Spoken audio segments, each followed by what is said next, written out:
She woke up bound, bloodied, surrounded by 4 men who thought her fear would taste sweet.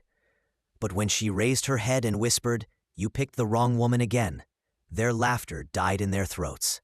Because she wasn't just a victim, she was a soldier, and tonight their empire of hate would burn.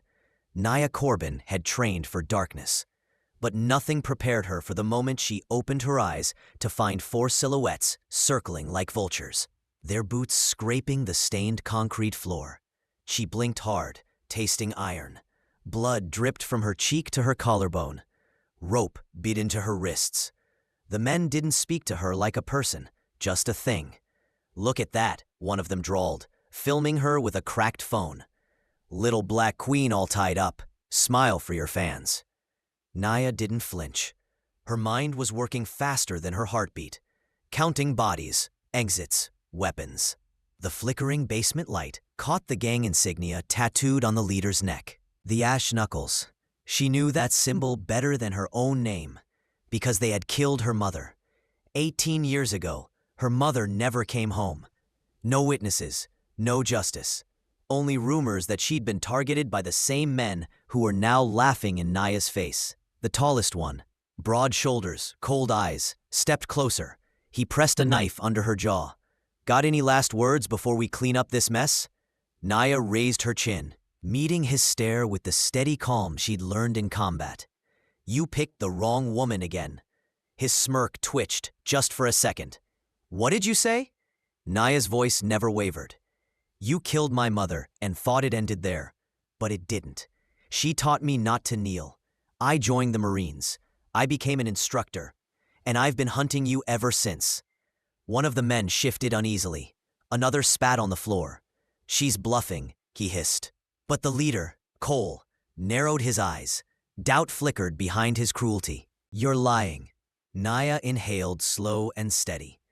"My backup is watching this feed right now, and when this door opens, your reign ends."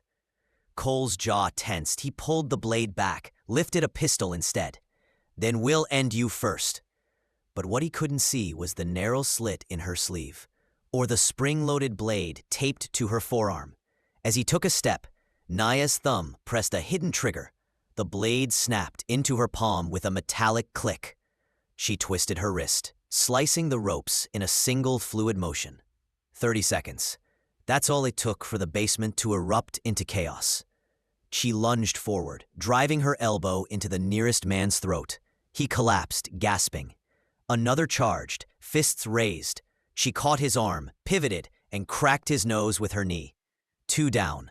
The third man grabbed her from behind. She ducked low, grabbed his wrist, and wrenched it until she felt the gun drop to the floor.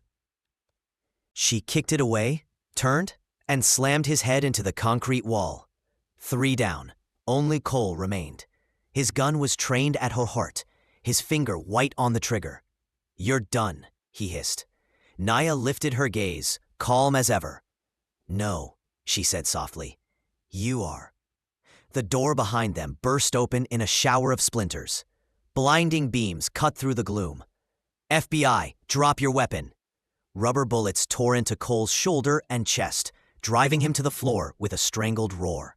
Agents stormed in, tactical armor gleaming, weapons raised. Naya stood over him, breathing hard but unbroken. Her partner Davin sprinted to her side, eyes wide with relief. "You all right?" he demanded, hands searching for wounds. She nodded, her gaze locked on Cole writhing at her feet. "He deserves worse," she said quietly. Davin looked around the wrecked basement and shook his head. "People are going to lose their minds when they see this footage." Naya didn't smile. She just reached into her pocket and pulled out a tarnished silver necklace, her mother's. She closed her fist around it. "This isn't over," she whispered. Because as the agents led the broken gang members out into the night, her phone buzzed. Another video, another victim, another battle waiting. And this time, she wasn't coming alone. What would you do if you woke up in her place? Drop your thoughts in the comments, and don't forget to like, share, and subscribe, because every time you do, you stand against hate and stand up for justice.